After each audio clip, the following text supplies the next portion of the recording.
우리가 마카레오의 복 있는 사람에 관한 말씀을 지금 우리 쭉 나누고 있습니다. 우리 하나님의 소원은 그리스도 안에서 저와 여러분이 복 있는 자로 사는 것입니다. 사람이 복 있는 자로 사느냐 그렇지 않는 자로 사느냐는 그냥 그러도 되고 이래도 되는 이런 상황의 단순한 상황이 아닙니다. 오늘 본문을 두 군데로 읽었습니다. 마태복음 5장 3절 심령이 가난한 자는 복이 있나니 천국이 그들의 것이요 라고 말씀하셨고, 누가복음 6장에 뭐라고 했습니까? 가난한 자는 복이 있나니 천국이 그들의 것이다 이렇게 말씀했습니다. 차이가 뭐죠? 제가 다시 한번 해드릴게요. 마태복음 5장 3장은 심령이 가난한 자는 복이 있다 그랬고요, 누가복음 6장 20절은 가난한 자는 복이 있다고 했습니다. 차이가 뭐죠? 심령이 마태복음은 심령이 들어갔고 누가복음 심령이 빠져있는 기록으로 이렇게 되어 있습니다. 그런데 이 누가는 이 가난한 자가 복이 있다고 하면서 복 없는 자도 설명했습니다. 마태복음에서는 복 있는 자만 설명하고 있는데 이 팔복에서는 누가는 팔복을 설명하면서 네 가지로 축약해서 말씀을 20절부터 23절까지 6장 말이죠, 이렇게 전하면서 24절부터 26절까지는 복 없는 자도 얘기하고 있습니다. 제가 왜 이 말씀을 드리냐면, 우리 하나님은 그리스도 안에서 저와 여러분이 복이 있는 자로 살기를 원하시는데 복 없는 자로 살아도 무방하냐? 그렇지가 않아요. 반드시 복 있는 자로 살아야 한다는 것을 강조하고 있는 것입니다. 그럼 복 없는 자는 어떤 자입니까? 그냥 복만 없는 상태입니까? 그럼 복이 없는 자, 복 있는 자, 복 없는 자의 차이는, 복이 없다는 말은 단순히 복이 없는 상태만 있으면 문제가 사실 덜 돼요. 근데 복이 없는 상태가 아니라 화가 있는 상태입니다. 네? 그래서 누가복음은 이 사실을 다시 강조해 줍니다. 복이 있는 자, 복이 없다면 그 사람은 어떤 사람이냐? 한마디로 화 있는 자다. 그래서 20절부터 23절까지는 복이 있나니 복이 있나니 복이 있나니 이렇게 말씀을 하셨고, 그 다음에 24절부터 26절까지는 뭐가 있나니? 화가 있나니 화가 있나니 화가 있나니 이렇게 했습니다.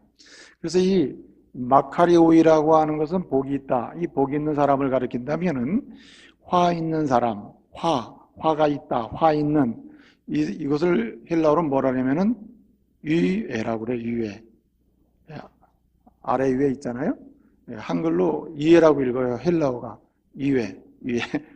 그러니까 복 없는 사람, 한마디로 화 있는 사람, 한마디로 저주받는 사람, 복이 없고 화가 있는 사람, 하나님의 심판이 있는 사람, 이런 사람을 뭐라고 부르냐면 유에라고 그래요. 유에라고 합니다.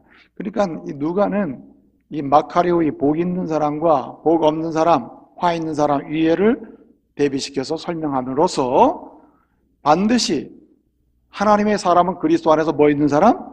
복 있는 자로 살아야 될 것을 강조하고 있는 겁니다. 나는 복 없는 자로 살 거니까 그냥 놔주세요. 적당하게 신앙생활 할 거예요. 이것이 용납이 돼야 한대요. 안 된다는 거예요. 이건 주님의 소원이 아닙니다. 주님의 마음에 안 맞는 얘기예요. 이건 여러분의 마음은 될 수는 있을지 모르지만 주님의 마음은 아니에요. 주님의 마음은 저와 여러분이 복 있는 자로 사는 거예요. 복 있는 자로 하나님 앞에 서는 것입니다. 복 있는 자로 인생을 사는 것입니다. 저와 여러분이 항상 주님의 소원대로 화 있는 자가 아니라 복 있는 자로 복된 인생을 사시기를 말씀으로 축복합니다.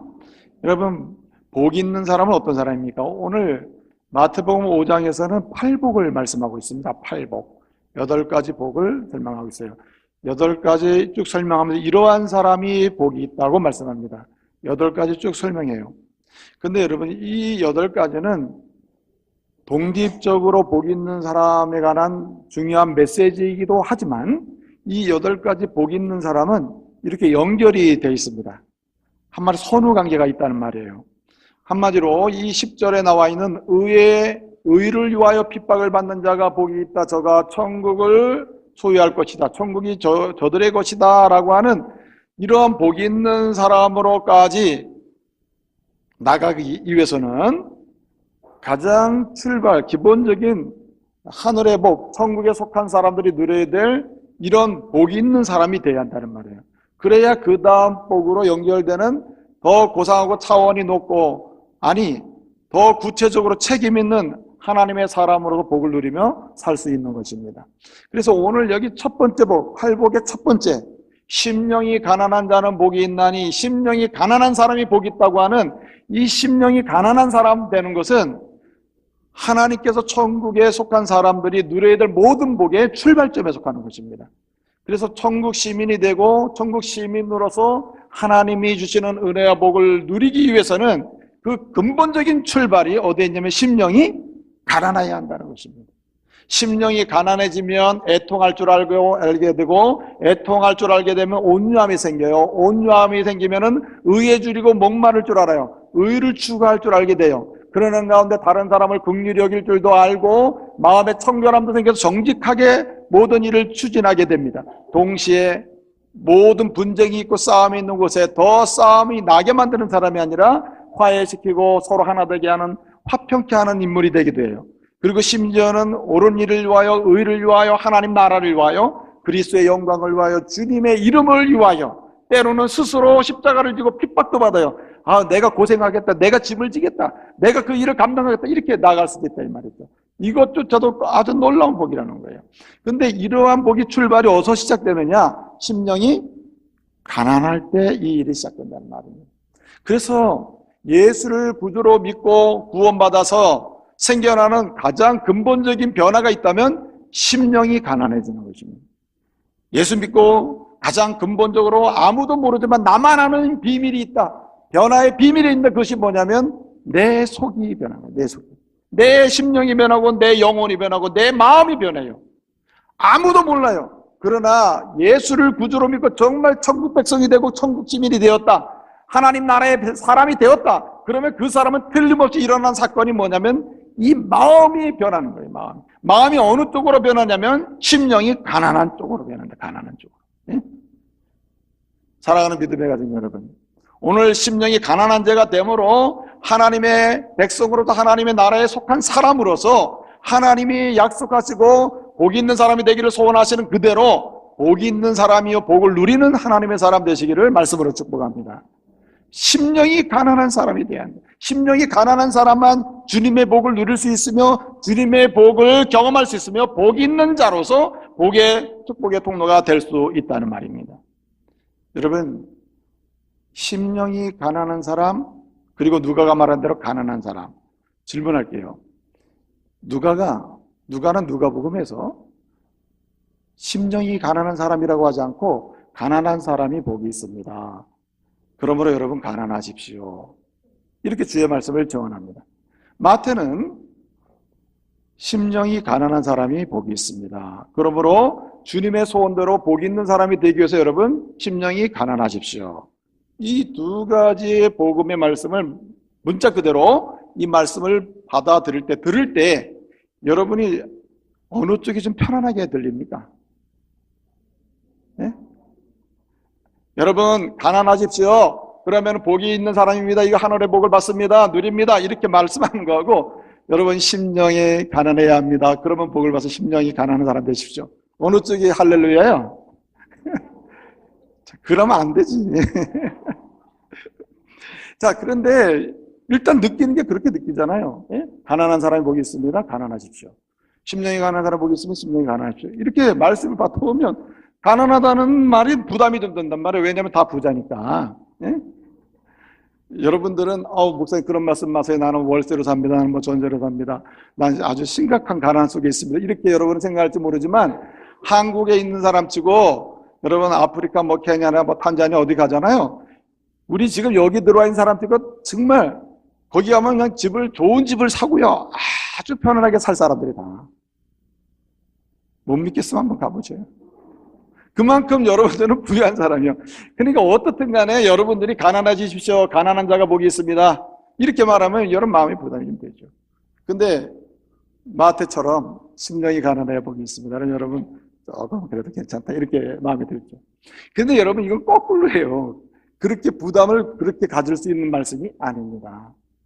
왜냐하면은 누가복음 18장에 보게 되면 우리 주님께서 비유로 말씀하셨습니다. 성전에 두 사람이 기도하러 올라왔다. 한 사람은 바리새인이고 한 사람은 세리다. 두 사람이 기도를 하는데 세리는 이렇게 기도했다. 주여, 내가 얼굴을 들 수 없습니다. 내가 감히 어떻게 얼굴을 들 수 있습니까? 나 같은 죄인이 어디 있습니까? 나는 아무것도 아닙니다. 나는 아무 능력도 없습니다. 나는 가진 것이 있으나 많은 것을 가졌으나 가진 것이 아닙니다. 아무것도 아닙니다. 나 이런 사람입니다. 나는 죄인입니다. 그러므로 내게 필요한 분은 오직 주님이시고 주님의 은혜만이 내게 필요합니다. 이렇게 기도를 했어요. 나 불쌍히 여기달라고. 바리새인은 기도합니다. 두 손을 높이 들고 고개를 떳떳이 들고 오 하나님이여, 나는 하나님 말씀대로 살기를 소망하면서 열심히 말씀에 순종했습니다. 여러분, 오늘 누가복음 18장 11절 이하를 쭉 보잖아요. 특별히 9절부터 쭉 보게 되면 하시는 그 나오는 말씀 중에 뭡니까? 나는 토색하지 않았으며 불의를 행치 않았으면 나는 간음하지도 않았습니다. 객관적으로 볼 때 전혀 잘못된 게 없어요. 심지어는 나는 소득의 11조를 꼬박꼬박 드렸으며 나는 때마다 시마다 할 일을 다 했습니다. 주여, 나를 받아주시고 나에게 복을 주시기 원합니다. 이러면서 막 그냥 기도를 막 하는 거예요. 그가 아는 거 없습니다. 토색도 안 했어요. 불의도 안 했어요. 그 다음에 간음도 안 했어요. 그는 할 일을 잘했어요. 율법을 잘 지켰어요. 그 가지고 있는 것도 11조를 딱딱 드리고, 그리고 그는 때때로 율법에 따라서 가난한 자도 왔습니다. 할 일을 다 했다 이 말이에요. 그리고 기도하는 거예요. 주여, 나는 이런 사람입니다. 주여 받아주십시오. 이렇게 하는 거예요. 주님이 그 비유로 두 사람의 기도를 끝을 내면서 뭐라고 하시냐면 바리새인보다 이 사람, 그 세리가 의롭다 여김을 받았느니라. 바리새인은 더 낮아지고 세리는 하나님이 더 그를 높이신다. 이렇게 축복을 하십니다. 한마디로 뭐냐면은 세리는 복 있는 사람이고 바리새인은 화 있는 사람이라고 얘기해요. 여러분, 바리새인이 그렇게 착한 일도 하고 한마디로 토색도 하고 불의도 안 하고 간음도 안 하고 11조도 잘하고 한마디로 객관적으로 볼 때는 제대로 된 사람이라고요, 이 사람이. 그런데 주님은 이 사람 복 없는 사람이라고 얘기해요. 복 없는 사람이라고. 여러분, 누가가 말씀하고 있는 가난한 사람, 마태가 말하고 있는 심령이 가난한 사람은 수준이 앞으로 더 나가는 겁니다. 무슨 얘기냐면 바리새인들, 이 유대인들을 지도하는 두 그룹이 가장 강력한 힘을 가진 그룹이 두 그룹이었는데 하나는 사두개인과 바리새인입니다. 사두개인들은 대부분 권력을 성전을 중심으로 성전에서 그 당시에 성전에서의 기득권을 가지고 모든 제사장이나 모든 사무행정 업무를 다 그들이 다 받습니다. 그래서 성전을 통해서 숭수많은 재산을 축적했어요. 타락한 시대죠. 바리새인들은 성전의 기득권은 많이 가지고 있지 못했으나 상당 부분 사두개인과 함께 사내들인 공회, 오늘날로 말하는 국회의원, 상권을 다 가진 강력한 권한을 가진 국회의원들이었습니다. 많았습니다. 그러한 바리새인들이 많았다 이거죠. 그런데 이 바리새인들은 한마디로 사두개인들처럼 돈이 있습니다. 재산이 있어요. 가난하지 않습니다. 외적으로. 외적으로 가난하지 않아요.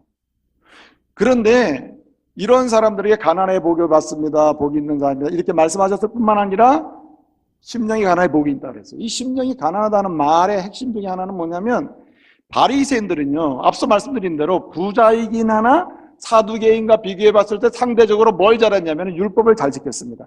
그래서 자기가 가진 것을 가지고 스스로 가난하게 되면서 다른 사람을 도와주기도 하고 11조도 잘 드리고 한마디로 옳은데 좋은데 많이 돈을 썼어요. 그래서 스스로 가난해지는 겁니다. 그러니까 가난해졌으니까 가난한 사람 복이 있다, 복이 있는 거 아니에요? 그러니까 바리새인들 입장에서는 가난한 사람 복이 있다 한 말이 자기네에게는 어울린다고. 부담이 없는 말이죠. 지금 거꾸로 제가 말씀을 드리는 거예요. 여러분들은 가난한 자가 복이 있다는 말씀이 부담이 없다 그랬잖아요. 대신에 심령이 가난한 자가 이 말씀이 부담이 훨씬 더 없다 그랬죠. 그런데 바리새인들에게 입장에서는 가난한 자가 복이 있는 이게 훨씬 더 부담이 없다니까. 왜냐하면 자기들은 율법을 따라서 어떻게 해요? 나눠주고 지키고 한단 말이에요. 그런데 마태가 말씀하고 있는, 전하고 있는 예수님 말씀, 심령이 가난한 자가 복이 있는 이 말씀이 할 때는 부담이 확 돼버리는 거예요. 왜냐하면은 바리새인들의 기도처럼 올라가서 우리는 할 거 다 하고 돈도 쓰고 다 했습니다. 주여 내 기도 받아주십시오. 이렇게 하면서 뭘 하고 있어요? 마음의 부유함을 가지고 있는 거예요. 한마디로 얘기해서. 내가 이렇게 했습니다, 저렇게 했습니다, 봉사도 했습니다 하면서 그 사건 하나하나가 다 자기의 마음의 위로가 되고 있는 거예요. 자부심이 있고 자랑이 되는 거예요. 그런 사람들에게 주님 말씀하십니다. 너는 뭐 해야 돼? 심령이 가난해야 돼. 네 자랑할 거 없어. 네가 네 걸로 한 게 아니야. 하나님이 주신 거야. 네가 뭘 했어? 너 그거 가지고 네 마음에 자부심이 있고 부유함이 있어? 그런 마음의 부유함이 있다면 넌 아직도 가난한 자가 아니야. 그 사람은 하늘의 복이 없는 사람이야. 이렇게 말씀하고 있는 거예요. 여러분, 그렇기 때문에 우리는 오늘 여기 가난하게 되는 것, 심령이 가난한 것, 이 모든 것은 단순히 물질 뿐만이 아니라 우리의 삶의 모든 소유와 우리의 모든 상태를 가리키는 거예요. 그래서 우리의 모든 상태가 한마디로 심령의 가난함까지 갈 때에 이런 사람이 복이 있는 자임을 믿으시길 바랍니다. 그러면 이 심령이 가난한 것은 무엇을 의미하는가? 심령이 가난하다는 말은 아주 중요한 세 가지를 가지고 있어요. 첫째는 I am nothing이에요. 나는 아무것도 아니라는 뜻입니다. 나는 아무것도 아닙니다. 생각해보니까 나는 아무것도 아니에요. 한마디로 나는 죄인입니다. 죄인이기에 내가 하는 것도 아무것도 아니고 내가 생각하는 것도 아무것도 아닙니다. 생각해봐야 죄고 해봐야 악한 거고 뭔가 해볼수록 자꾸만 내 욕심만 생기는 나는 아무것도 아닌 존재입니다.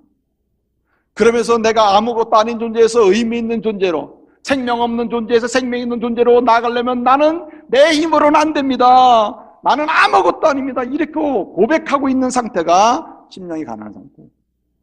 또 뿐만 아니라 2단계를 훨씬 넘어서서 뭐라 그랬느냐? I can do nothing이에요. 나는 아무것도 할 수 없습니다. 나는 아무것도 할 수 없습니다. 나는 아무것도 아닐 뿐만 아니라 그러기 때문에 나는 아무것도 할 수 없습니다. 내가 뭔가 할 수 있는 가능성도 없을 뿐더러 뭔가 할 수 있는 능력도 없고 여력도 없고 여유도 없습니다. 틈도 없습니다. 나는 아무것도 할 수 없습니다. 이 비참한 상황에서 내가 할 수 있는 아무것도 없고 죄와 사망 가운데 있는 건 내 몸에서 난 아무것도 없어. 나를 위해서 할 수 없는 거, 내 영혼을 위해서 할 수 있는 거 없고 그리고 내 주변에 있는 사람을 위해서 아무것도 내가 할 수 없습니다. 이렇게 말하는 거예요. 이 상태가 심령이 가난한 상태예요. 또 뿐만 아니라 I have nothing이에요. 난 아무것도 가지고 있지 않아요. 난 아무것도 내게 있는 게 없습니다. 내가 사용할 수 있는 것도 없고 내가 집을 수 있는 것도 없어요. 있다고 생각하지만 이것은 일시적이고 다 지나가 버리는 거예요. 내가 도움되는 것도 없고 내가 잡을 수 있는 것, 내가 끝까지 내 인생 여정 속에 끝까지 마지막까지 가져갈 수 있는 게 아무것도 없어. 난 알고 보니까 나는 빈털털이야. 나는 정말 무능하고 나는 전적으로 타락한 사람이고 전적으로 힘이 없고 능력도 없을 뿐만 아니라 나는 아무것도 가질 수 없는 사람이에요. 그래서 이 심령이 가난한 사람은 어떤 사람인가? 그렇습니다. 나는 죄인입니다. 나는 전적으로 타락했기 때문에 나에게는 선한 가능성, 의로운 가능성, 내 나름대로 난 다른 사람보다 조금 나을 수 있는 가능성, 나는 아무것도 없습니다. 나는 완전한 죄인이고 나는 무능함이고 나는 아무것도 할 수 없는 사람이고 아무것도 사실 없는 사람입니다. 그러므로 누군가가 나를 도와야 되는데 나를 도울 분은 오직 예수밖에 없습니다. 죄에서 생명을 줄 분 예수님만이 내 인생의 소망입니다. 나는 아무것도 할 수 없습니다. 나를 살릴 능력이 주님께 있으며 내 인생을 붙들고 끝까지 끌고 가실 분도 주님이십니다. 그러므로 나는 주님만 내 인생의 소망입니다. 그 주님을 바라보면서 완전히 파산한 상태에서 주님밖에 없다고 고백한 이 상태가 심령이 가난한 자임을 믿으시길 바랍니다. 그래서 여기 심령이 가난하다고 할 때 이 가난하다고 하는 말은 푸토쿠스라고 하는 말인데 이 말의 의미는 완전히 파산 상태를 의미해요. 여러분 파산 신청해 보신 분 있습니까? 정말 비참하잖아요. 파산 신청. 완전히 끝난 상태 아니에요? 끝난 상태. 더 이상 뭔가를 해도 내 것도 아니고 내 이름을 할 수 있는 게 아무것도 없어요. 내 이름 자체가 지워져 버려. 아무것도 할 수 없는 상태. 이게 파산 아닙니까? 그래서 이 심령이 가난하다면 영적 파산 상태예요. 나는 영적으로 완전히 죽은 자이며 힘이 없는 자이며 무능한 자이며 그래서 실제의 삶 속에서도 나로부터 나오는 것은 죄밖에 없으며 분투와 시기와 싸움밖에 없으며 분노밖에 없습니다. 선한 것이 나오지 않으니 내 인생을 내가 어떻게 하리요? 주여 주님밖에 없습니다. 십자가밖에 없습니다. 예수밖에 없습니다. 당신의 은혜밖에는 내가 구할 것이 있어 나를 살릴 분이 없습니다. 이렇게 영적 파산 상태에서 눈물로 완전한 영적 거지가 돼가지고 이 영적 거지에서 살려주실 분은 오직 주님밖에 없습니다 하면 나갈 이런 상태가 심령이 가난한 상태라는 거예요.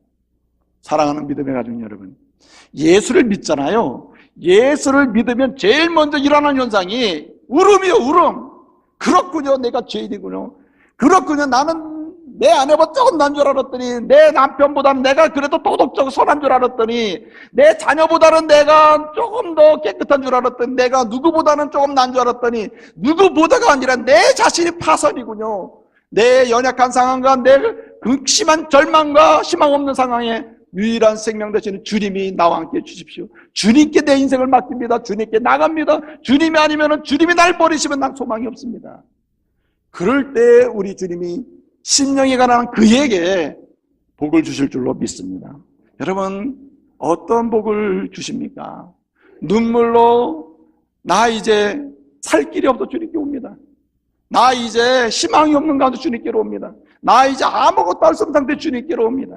그 주님께로 올 때 우리 주님은 복을 주셔요. 그 사람이 복 있는 자가 돼요. 그 사람이 하나님이 복을 받아서 복 있는 사람이 된다 이 말이죠. 여러분 생각해 보세요. 여러분이 주님을 찾을 때 점점 돈 잘 벌 때 주님 찾습니까? 여러분이 뭔가 잘 나갈 때 주님 찾냐 말이에요. 여러분이 건강 오케이, 진짜 완전히 모든 컨디션이 최상에서 상황이야. 그러면 여러분 주님 찾습니까? 네? 주님께 감사해요? 안 해줘. 여러분들이 뭔가 사업도 잘 되고 자녀가 잘 되고 모든 게 잘 될 때 주님 찾습니까? 안 찾죠. 현상적으로 보더라도 여러분 뭔가 부유함이 있다가 부유함에도 깨질 때, 건강이 깨졌을 때, 그리고 생명의 위기감이 올 때, 그리고 생존의 위기감이 올 때 어떻게 합니까? 주여, 나는 영적으로 삶의 모든 영역에서 나는 완전히 거지입니다. 이 거지를 받아주세요. 예? 주님이 나를 제대로 된 인생으로 만들어주세요. 주님이 찾지 않습니까? 이렇게 절망적 파산 상태에서 눈물로 주를 시인하고 구주 대신 예수밖에는 나를 구할 리 없으며 내 인생의 주인이 없으며 내 삶을 책임질 리가 없으며 내 인생을 끝까지 인도하실 분이 없습니다. 그리고 그 주님의 십자가 앞에 나가서 그 주님을 붙들을 때 이 사람이 심령이 가난한 사람으로서 주님의 은혜를 누릴 줄로 믿습니다. 주님은 이 사람에게 은혜를 주셔요. 복을 주십니다. 어떤 복을 주십니까? 오늘 말씀 보니까 천국이 저의 것임이 있습니다. 한마디로 천국을 소유하는 복을 받습니다. 천국을 누리는 복을 받아요.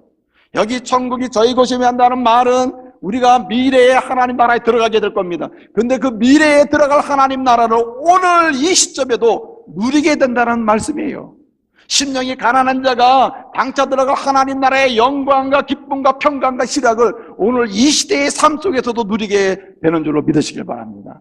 주님 말씀하신 심령이 그렇게 가난한 사람, 눈물로 내 앞에 나오는 사람, 자기의 연약함을 완전 무능으로 고백하고 나오는 사람, 자기 힘으로는 희망 없음을 고백하며 오직 예수 안에서 희망을 찾기를 소원하며 나오는 사람, 그 사람에게는 천국을 경험하는, 천국에 소속돼서 천국의 사람으로 누리는 은혜를 주신다는 말입니다. 그래서 여러분 이 천국을 이 땅에서 경험하는 것은 첫째는 여러분 하나님께서 다스려 준다는 말이에요. 여러분 눈물로 주 앞에 나올 때 약함 속에서 이제 더 이상은 내 힘으로는 안 되겠습니다. 오직 주님만이 능력이십니다 고백하며 나올 때 그 사람을 주님이 만져주시면서 다스려 주시고 통치해 주실 줄로 믿습니다. 그래서 하나님 나라는 통치입니다. 통치. 주님이 다스릴 때 그 심령에 하나님 나라가 임한 줄 믿으시길 바랍니다. 그래서 여러분 천국이란 오늘 천국이 앞으로 임하리라가 아니라 지금 임할 것이요 심령이 가난한 자, 눈물로 주 앞에 오는 자, 제 이름을 시인하며 나오는 자, 주밖에는 소망이 없다고 고백하며 나오는 자, 그에게 주님이 은혜를 주시는 천국이 저의 것이 될 것이다가 아니라 저의 것임이요 지금 임한다. 지금 주님이 지금 바로 주의 손으로 그를 다스려 주셔요. 생각해 주신다. 생각해 주셔요. 여기 천국이 바로 그에게 임할 때는 무슨 말인가? 주님이 다스려서 그를 생각해 주셔요. 이사야 66장 2절을 보게 되면은 무릇 마음이 가난하고 그 심령이 통해하면서 동시에 하나님의 말씀으로 인하여 떨면서 주여 어찌하오리까 이렇게 나가는 사람을 주님이 어떻게 하시는가? 그를 권고하시고 생각해 주신다고 했어요. 여러분 그렇습니다. 가난한 심령으로 주 앞에 서서 눈물로 주 앞에 나가고 주님의 십자가 외에는 내 소망이 없으며 내 죄를 살 길이 없으며 내 미래가 열릴 길이 없으며 고백가 나올 때 주님은 손을 대셔서 생각을 해주시고 다스려 주실 줄로 믿습니다. 통치해 주신단 말이에요. 여러분, 주님이 다스리시고 통치해 주시고 주님이 우리를 생각해 주시면요, 주님이 생각해 주시면 우리가 어떤 일이 일어납니까? 천국의 거룩한 역사를 경험하게 되는데, 다스림 속에서 무슨 일이 일어나는가? 주님이 건지심이 있는 줄 믿습니다. 주님이 건져주셔요. 그래서 여러분, 시편 34편 18절을 보게 되면 시편 기자 다윗은 이렇게 고백을 해요.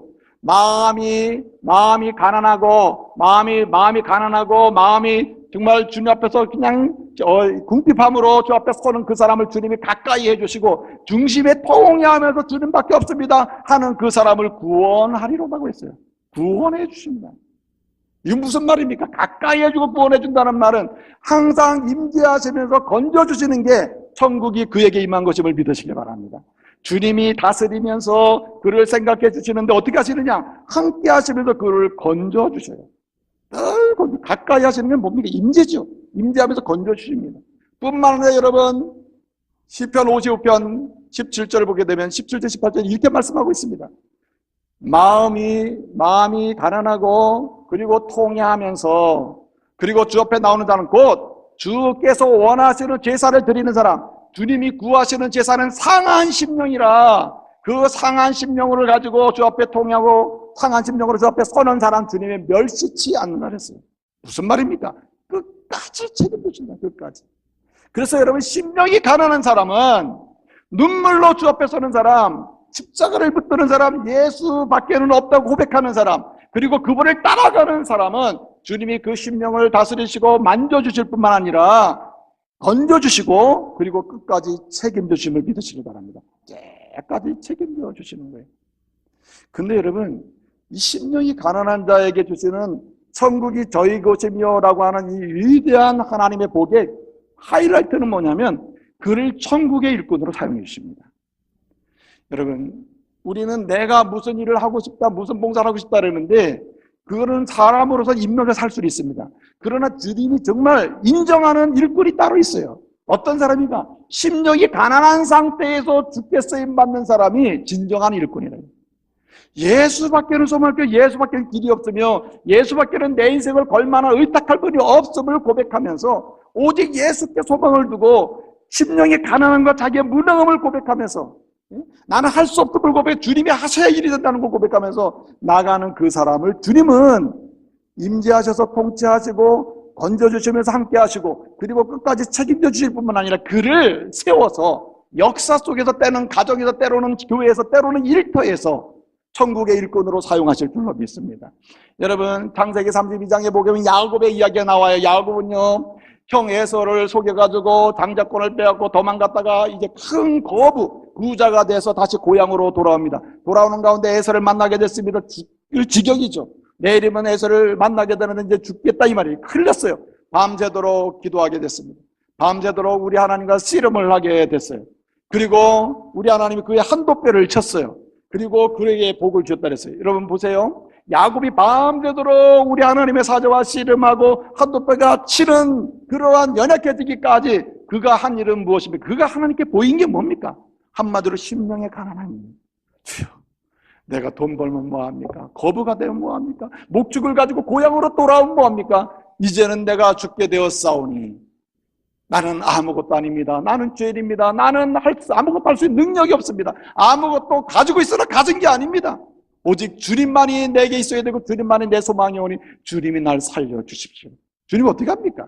심령이 가난한 자를 들어서 구속의 역사를 세계 속에 알려주시기 위한 이스라엘 민족을 세울 때 이스라엘 민족의 조상으로 삼으신 줄로 믿습니다. 주님이 사용을 하셔요. 여러분 보세요.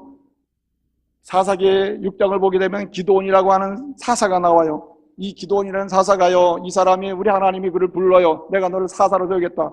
이 기드온이 하는 말이 뭡니까? 나 같은 사람이 어떤 사람이 나를 사사로 세운다는 말입니까? 나는 므낫세의 지파에 속했고 므낫세 지파 중에서 우리 아버지 집은 제일 작은 집안이고 그 집안 중에서 나는 제일 작은 사람입니다. 내가 어떻게 내가 일을 할 수 있단 말입니까? 나는 죄인입니다. 나는 무능합니다. 나는 아무것도 없어. 난 가진 것도 없습니다. 그러므로 나를 그냥 두세요. 어떻게 하면 좋습니까? 주님이 그를 사사로 쓰신 줄로 믿습니다. 사사로 쓰죠. 되게 한 가정에서 믿음의 사람을 통해서 그 가정을 복 있는 가정으로 세워나갈 때 이렇게 심령이 가난해서 오직 자신의 연약함을 인정하고 무능함을 인정하고 주님을 부르는 그 사람을 들어서 그 가문을 하나님의 축복의 가정으로 세울 줄로 믿습니다. 하나님의 교회가 복 있는 하나님의 공동체로 세움을 받는 과정에 뭐가 필요합니까? 심령이 가난한, 눈물로 주를 찾고 주를 의지하는 그 한 사람이 필요한 거예요. 그렇기 때문에 우리는 심령이 가난한 그 사람이 주께 쓰임받는 사실을 잊으면 안 됩니다. 여러분 다윗을 보게 되면요, 사무엘하 7장을 보게 되면 다윗과 하나님은 언약을 세우시는데 언약의 인물로 세워주셔요. 그가 잘났습니까? 잘난 거 하나도 없어요. 여러분 다윗이 뭐라고 그럽니까? 나 같은 사람, 나 같은 사람, 나 같은 내가 어떤데, 우리 집안이 어떤데, 우리 상황이 어떤데, 내 상태가, 내 지난날이 어떤데 나에게 이런 은혜를 하면서 말해요. 그 상태가 뭐냐? 한마디로 심령이 가난한 상태예요. 주님밖에 없습니다. 주님의 용서하심이 없으면 나는 사실은 용서받을 수 없는 악한 죄인인데 내가 이렇게 언약의 인물로 쓰임받다니. 주님이 글을 쓰신단 말이에요. 여러분 이사야는 말입니다. 하나님께서 그 시대의 예언의 말씀을 증언하는 선지자의 인물로 하나님의 사람으로 쓰셨어요. 그거 어떻게 말합니까? 나 같은 사람이, 주여 나는 죄인입니다. 내 입술을 벌려서 말할 수가 없습니다. 내 입술을 청케하지 않으면 난 견딜 수가 없습니다. 내가 하는 일마다 하는 말마다 나는 언어가 부정한 사람이고 내 속에 썩은 말이 나오는 사람인데 내 어찌 하면 좋습니까? 나는 안 됩니다. 나는 연약합니다. 주님 뭐라 합니까? 대단스불로 그를 젊게 하셔서 글을 쓰신 줄로 믿습니다. 심정이 가난한 자를 역사의 인물로 쓰신단 말이에요. 여러분 베드로를 보게 되면 베드로는요, 하나님 부르실 때에 내 그물을 던져라, 깊은 데로 오른편으로 던져라 등등 이 사역의 말씀에 대해서 베드로가 순종해서 고기를 잡았습니다. 그가 고기를 잡고는 뭐라고 얘기합니까? 나는 죄인으로소이다. 누가복음 5장에 보면 나는 죄인입니다. 나 같은 죄인이 난 몰랐습니다. 나 같은 죄인이 또 있는 줄 몰랐습니다. 나는 정말 죄인입니다. 나 같은 죄인이 없습니다. 주여 나를 떠나십시오. 나를 긍휼히 주려고 주님이 그를 제자로 부르셔요. 여러분 이 시대에 가정에서 쓰임받는 인물, 직장에서 쓰임받는 인물, 가정과 자녀를 살리는 인물, 교회를 살리는 인물, 조국과 이 민족을 살리는 복 있는 사람은 누구인가? 심령이 가난한 거예요. 눈물로 주 앞에 매달리는 사람이에요. 여러분 소리를 높여서 핏대를 높여서 정죄를 하고 성죄를 부리고 그리고 혈기를 돋우어서 온갖 말할 수 있는 입이 있으니까 입이 있다고 해서 쓸 수 있는 모든 말을 내뱉는 사람을 주님이 쓰시는가? 난 그런 여자 안 쓴다고 봐요. 어떤 믿음의 남자들이 그래요. 나는 예수 잘 믿어보려는데 우리 아내가 어느 날 와서 한다고 얼마나 힘있게 대드는지. 막 이 남자 저 남자 이게 저게 하는데 감당이 안 되더라고요. 그리고 교회 오고 싶겠어 그거? 안 되죠. 여러분 입이 있어서 할 수 있는 말 다 할 수 있지만은 이 몸이 죄인입니다. 내 속에서는 악한 말이 다 쏟아져 나오려고 하나? 주님 나는 아무것도 할 수 없으면 내 말이 나오는 순간부터 아무것도 할 수 있는 게 없습니다. 주님만이 나의 입술을 정케 하시고 내 심령을 뜨겁게 새롭게 하사 주여 나를 사용해 주옵소서. 조금만 참으면 주의 십자가의 능력이 나타날 줄로 믿습니다. 사용하신다. 사용하셔요. 역사가 일어난다. 역사가. 네? 여러분 바울을 보세요. 바울은요 두렵고 떨림으로 내가 정말 두렵고 떨림으로 일합니다. 주님의 은혜가 아니면 안 되고 내가 두렵고 떨림으로 내가 오늘도 가르치기를 두렵고 떨림으로 해요. 나는 심령이 가난해. 내가 주님이 아니면 안 됩니다. 그래서 주님이 자비를 베푸시고 은혜를 베푸시고 그러니까 일꾼이 되는 거예요. 일꾼이. 여러분 모든 일꾼의 조건은 여러 가지가 있지만은 모든 게 없어도 이것은 있어야 돼요. 그것이 무엇인가? 여러분 심령의 가난함인 줄 믿으시기 바랍니다. 눈물의 부르짖음이에요. 오직 예수밖에는 날 새롭게 할 리가 없다. 예수밖에는 내 소망이 없으면 내 생명을 주실 분이 없으며 나를 주에서 만드실 분이 없다. 우리 자업사는 축복합시다. 이나마 된 것은 주의 은혜입니다. 네? 네? 여러분 지금 이 모습은요 주의 은혜인 줄 믿으시길 바랍니다. 그러므로 더 우리는 하나님께 나가야 돼요. 주여 나 같은 죄인 없습니다. 주의 의가 내게 전가되므로 내가 이나마 주의 의를 노래하고 주의 선한 역사를 향하여 나아갈 수 있는 마음을 주시니 감사합니다. 사용하시는 거예요. 그러므로 여러분 우리 모두가 가난한 심령의 사람이 되시기를 말씀으로 축복합니다. 어떻게 하면 가난한 심령이 될 수 있단 말입니까? 첫째는 오직 예수 그리스도를 바라봐야 할 줄로 믿습니다. 히브리 기자는 말합니다. 히브리서 12장 2절에서 믿음의 주여 온전케 하시는 이 예수를 바라보자. 예수를 바라보자. 우리가 피곤하여 넘어질 때도 예수 바라보고 우리가 너무나 지칠 대로 지쳐서 어찌할 줄 모르고 십자가의 고난에 밀려올 때도 예수 바라보자. 그 예수님이 어떻게 참으셨으면, 어떻게 일하셨으면, 어떻게 날 위해서 역사하셨던지 그거 기억하자 말이에요. 그래서 여러분, 예수를 바라보는 훈련을 할 줄 알아야 돼요. 어떻게 훈련해야 되느냐? 우리 예수님이 이 땅에 오시기 전 하늘 보좌에 계셨으며 영광의 주님, 그리고 그 영광의 보좌를 버리시고 성육신하신 예수 그리스도, 말구에 오신 예수 그리스도, 고난 중에 오신 예수 그리스도, 가장 빛처럼 오신 예수 그리스도, 우리를 위해 온갖 복음을 전하시기 위해서 온갖 수고를 아끼지 않는 예수 그리스도, 고난을 당하신 예수 그리스도, 십자가에 죽으신 예수 그리스도, 피 흘리신 예수 그리스도, 나를 위하여 죽으시고 장사지를 받으신 예수 그리스도 졸지 마세요. 그리고 다시 부활하신 예수 그리스도, 그리고 승천하신 예수 그리스도, 그리고 다시 오셔서 나를 위하여 새하늘과 새 땅을 예비하시고 주의 나라 들어가도록 복 주실 예수 그리스도. 할렐루야. 내가 중단하려고 그랬는데 아멘도 없고. 이렇게 매번마다 예수 그리스도의 놀라운 사역, 나를 위해서 행하신 모든 사역이거든요. 그 사역 하나하나를 쉬지 않고 묵상할 때, 힘들 때 어떤 특별한 예수를 묵상할 때, 예수를 바라볼 때, 그 주님으로 인해서 내가 심령의 가난함 속에서 쓰임받게 되고 다스림받으며 건짐받으며 하나님이 책임지는 역사를 볼 줄로 믿습니다. 네? 그래서 예수 바라봐야 돼요. 예수 바라본다는 말은 예수 생각한다는 말이에요. 예수 생각한다는 말은 예수 따라간다는 말이에요. 예수 붙드는 사람은 살 줄로 믿습니다. 예? 목회도 말입니다. 예수님 바라보는 순간, 놓치는 순간에 이거 완전히 경영입니다. 경영. 세상으로 가는 거예요. 세상으로. 예? 예수 바라보는 걸 놓치는 순간에 땅 사고 뭐 사고 하면 일에 정신이 빨리는, 목적도 없이 땅 사게 되고 목적도 없이 교회 건물이나 짓고 보자는 식으로 갈 수 있다 이 말이죠. 근데 여러분, 예수 바라보면 땅을 사도 목적이 뚜렷하고 교회를 줘도 목적이 뚜렷하고 교회를 안 줘도 목적이 뚜렷하던데. 할렐루야. 저와 여러분의 삶에 예수 바라보시기 바랍니다. 우리 가정이 어디로 가야 되는지, 우리 가정이 어떤 식으로 전개될지 기대하고 확신할 수 있는 방법은 예수 바라보는 거예요. 예수 바라보는 곳은요 반드시 기적이 일어남을 믿으시길 바랍니다. 또 한 가지 말입니다. 우리가 심령이 가난해지기 위해서는 무엇 해야 되느냐? 의도적으로 연습해야 됩니다. 뭘 연습해요? 가난해지는 연습을 해야 돼요. 저는요 우리 교회 모든 성도들이 다 부자가 됐으면 좋겠습니다. 여기에는 아주 웃음이 다 이렇게 나오죠. 아 진짜 우리 목사님 훌륭하다. 근데 여러분 두 번째까지 가야 돼요. 여러분 주님의 은혜가 돈도 많이 버세요. 부자 되시길 바랍니다. 근데 여러분 돈 벌어서 남 주시길 바랍니다. 내가 이럴 줄 알았어요. 아멘 안 하잖아. 예? 돈 벌어요. 돈을 벌어서, 예? 돈을 벌어서 스스로 가난하게 사는 것입니다. 여러분, 이 세상은 두 종류가 있다고 그래요. 하나는 부자가 있고 하나는 부자가 되기를 열망하는 가난한 사람이 있다는 거예요. 근데 여러분, 그리스도인은 이런 두 종류의 사람에 들면 안 돼요. 우리는 가난한 자로 살든지 아니면 가난을 소망하는 부자가 되든지 해야 된다 이거죠. 그래서 가진 것도 나눌 수 있는 스스로 가난한 마음을 갖고 살아갈 수 있는 사람이 된다. 여러분 내가 부자임으로 손에 넣을 거 두고 가슴에 걸 걸 걸고 그 다음에 다 챙길 수 있는 사람이 있는 반면에 내가 부자이나 가난한 사람보다 더 어렵게 그리고 검소하게 살면서 세상을 축복하는 사람도 있다 이 말입니다. 하나님은 이 사람을 긍휼히 여기시고 심령이 가난한 사람으로 보시고 이 사람을 하늘의 복으로 채우실 줄로 믿습니다.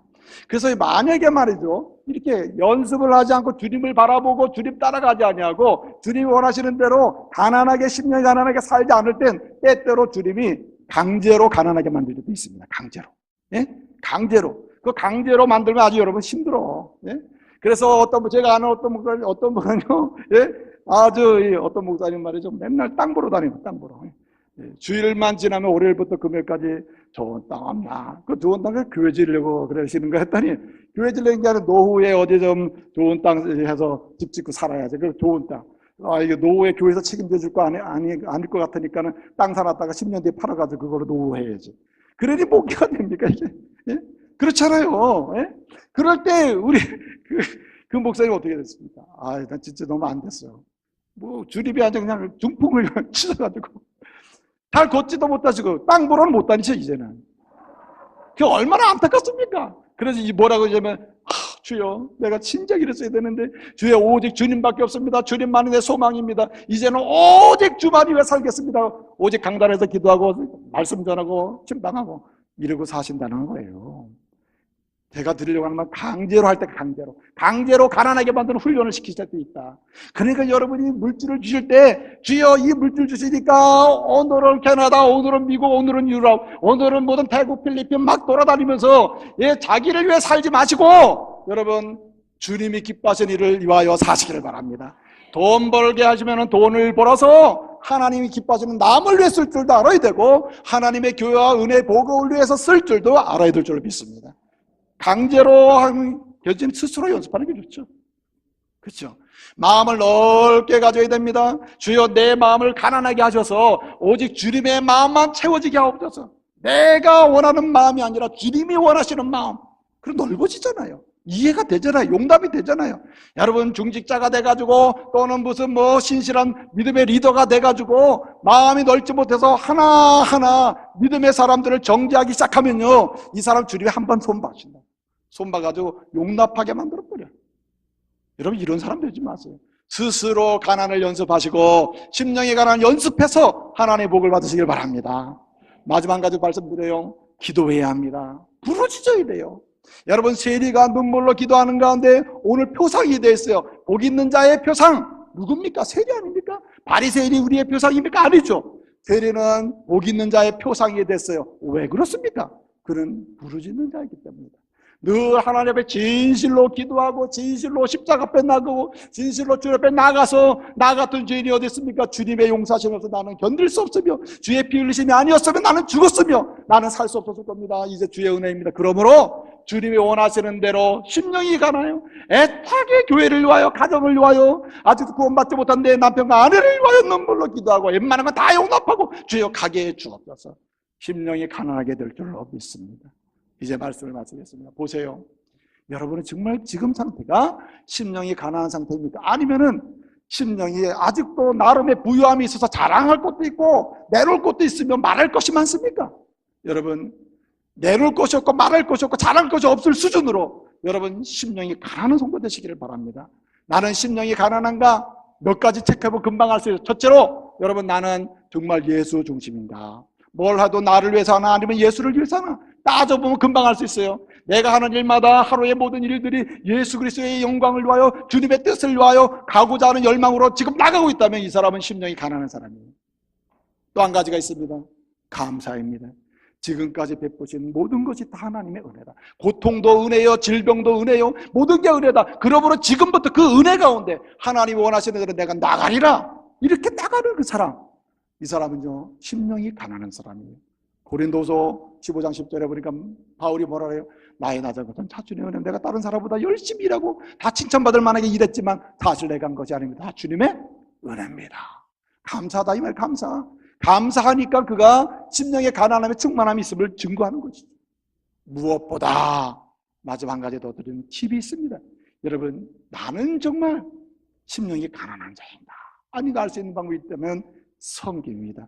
내 방향성, 삶의 방향성은 다른 사람을 위하여 섬기는 쪽인가 아니면 다른 사람을 나를 위하여 사용하는 쪽인가? 그 분량이 많아지는 쪽으로 여러분 심령의 가난함은 일어날 줄로 믿습니다. 기도하겠습니다.